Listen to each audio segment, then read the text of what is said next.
সল্টলেকের স্বাস্থ্য ভবনে আচমকাই পরিদর্শনে মুখ্যমন্ত্রী শুভেন্দু অধিকারী। স্বাস্থ্য দপ্তরে দালাল চক্র রুখতে তিনি কন্ট্রোল রুম থেকে সরাসরি নজরদারি চালানোর নির্দেশ দিয়েছেন। বদলের বাংলায় স্বাস্থ্য পরিষেবায় আরও জোর মুখ্যমন্ত্রীর।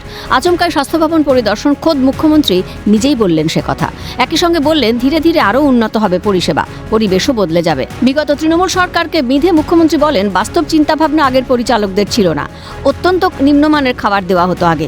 2017 সালে শেষ রোগীদের খাবারের টাকা রিভাইজ করা হয়েছিল। রোগীদের খাবারের জন্য বরাদ্দ টাকা বাড়ানো হয়েছে, 54 টাকা থেকে 110 টাকা করা হয়েছে। এর ফলে বেড়েছে খাবারের মান। আমি চাই আগামী দিনে 54 টাকা মাত্র 3 বেলা খাওয়ারে ছিল, 110 টাকা এই সরকার করে দিয়েছে। খারাপ খাওয়ার দুপুরেও কুমড়ো, রাতেও কুমড়ো, কুমড়ো খারাপ নয়, আমরাও খাই, কিন্তু ওই যে বললাম এত নিম্নমানের খাবার এগুলো তো ওভারলুক করা হয়েছে। 17 সালে লাস্ট খাবারের টাকা রিভাইজ করা হয়েছিল, 17 আজকে 26-এর অর্ধেক হয়ে গেছে, 27 সাল আসতে যাচ্ছে। এইটা আপনার বাড়িতেও তো জিনিসপত্র বাজারে কিনতে যান, সেই জিনিসপত্রের দাম বেড়েছে। এই প্র্যাকটিক্যাল থিঙ্কিংটা বিগত দিনে যারা পরিচালক ছিল তাদের ছিল না। প্রান্তিক এবং অর্থনৈতিক দিক থেকে পিছিয়ে পড়া মানুষের জন্যই হাসপাতালগুলির পরিষেবা উন্নতির কথা চিন্তাভাবনা করা হচ্ছে। সবাইকে পরিষেবা দিতে হবে। আমাদের চিন্তা ভাবনাটা সবসময় প্রান্তিক এবং অর্থনৈতিকভাবে দুর্বল মানুষের জন্য আছে।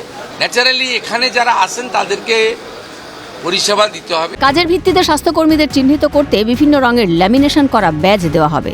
স্বাস্থ্যকর্মীদের তো সুরক্ষা আমরা দিবই, এবং তারা, আমি নার্স বোনেদের দিদিদের দেখলাম অ্যাপ্রন, গ্লাভস, সুন্দর করে ড্রেসে আছেন, খুব সুন্দর। আমি প্রধান সচিবকে বলেছি মন্ত্রীদ্বয়কে রেখে সামনে যে ল্যামিনেশন করা ব্যাচ করে দিতে।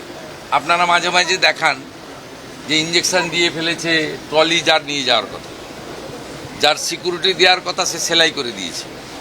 এইটাকে সেগ্রিগেট করার জন্য, চিহ্নিত করার জন্য বা আলাদা করার জন্য বিভিন্ন স্তরে বিভিন্ন কালারের ল্যামিনেশন করা ব্যাচও চালু করতে বলা হয়েছে।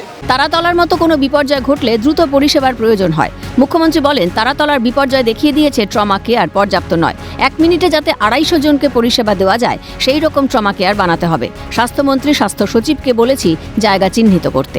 আমি যেটা কলকাতাতে জোর দিতে বলেছি, তারাতলার ইনসিডেন্টের পরে নিজে চোখে দেখার পরে এখানে ট্রমা দরকার বলতে নেই, কিন্তু বড় ডিজাস্টার হলে গেলে কিন্তু সামলানোর ক্ষমতা সরকারি হসপিটালের নেই। 50-100 জন পর্যন্ত সামলে দিতে পারে, আমি দেখেছি। তাই অন্তত 250 জনকে মানে 1 মিনিটে প্রাইমারি পরিষেবা দিতে পারেন এমন একটা ট্রমা সেন্টার বানানো উচিত। সেটা স্বাস্থ্যমন্ত্রী এবং প্রধান সচিব, তারা রাজ্যমন্ত্রী, তারা কথা বলে রেডি করবেন। পাশাপাশি রোগীর পরিজনদের কথা মাথায় রেখে মুখ্যমন্ত্রী বলেন কাগজ পেতে ব্যাগ মাথায় রেখে পরিজনরা থাকেন, এদের হোটেলে থাকার পয়সা নেই, ইউনিটে 25 লাখ টাকা দিয়ে দেব, পিছনে কোনো জায়গা করে দিন, শেড বানিয়ে ফ্যান ও শৌচালয়ের ব্যবস্থা করে দিন। সেখানে হসপিটালগুলোতে বিশ্ববিদ্যালয়ের মতো জায়গা, প্রচুর জায়গা পড়ে রয়েছে।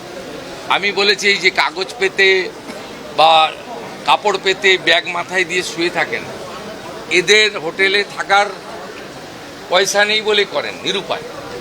তা আপনারা পিছনে একটা জায়গা করে দিন, আমরা দরকার হলে ইউনিটে 25 লাখ টাকা করে দিয়ে দেবো।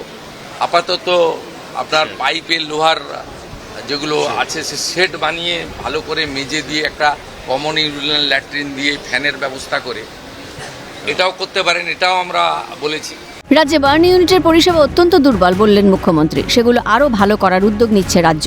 এসএসকেএমে 100 শয্যা বাড়ানো হয়েছে, আরও 200 থেকে 250 পুজোর আগে বাড়ানোর ব্যবস্থা করা হয়েছে বলে জানিয়েছেন মুখ্যমন্ত্রী। বার্ন ইউনিটে আমরা একটু উইক আছি, এসএসকেএমে 60টা আছে, আরও কোয়ালিটি ইমপ্রুভ করতে হবে, আরও ভালো আমাদের ডক্টরবাবুদের দিতে হবে, মানে হাই স্কিল ডক্টরবাবুদেরকে বার্নের ক্ষেত্রেও জোর দেওয়ার দরকার রয়েছে। তাস রয়েছে এসএসকেএমে ইতিমধ্যে 100 বেড বাড়ানো হয়েছে, এখনও 300 শর্টফল হয় বলে আমার মনে হয়েছে। শর্টফল মিন্স কিছু রোগীকে তো কালকেই ওটি করা উচিত ছিল, 10 দিন পরে টাইম দিচ্ছে ক্যাপাসিটি কম থাকার জন্য। আমরা যদি আরও 200-250 সিট বাড়াতে পারি, 350 ছিল, আমরা আসার পরে 100 বাড়িয়েছি, 250 সিট পুজোর আগেই আরও বাড়ানোর ব্যবস্থা আমরা করছি। আইসিইউতে মাত্র 112 করে আছে, এটাও অন্তত 200 হওয়া উচিত। প্রতিটি সরকারি হাসপাতালের পরিষেবার ওপর নিয়মিত নজরদারি চলবে। হাসপাতালগুলির পরিষেবার দিকে লক্ষ্য রাখতে স্বাস্থ্য ভবন থেকে চলবে মনিটরিং, এমনই বার্তা মুখ্যমন্ত্রীর। ক্যামেরায় সুরজিৎ প্রামাণিকের সঙ্গে সায়ন্তন ভট্টাচার্যের রিপোর্ট, ক্যালকাটা নিউজ।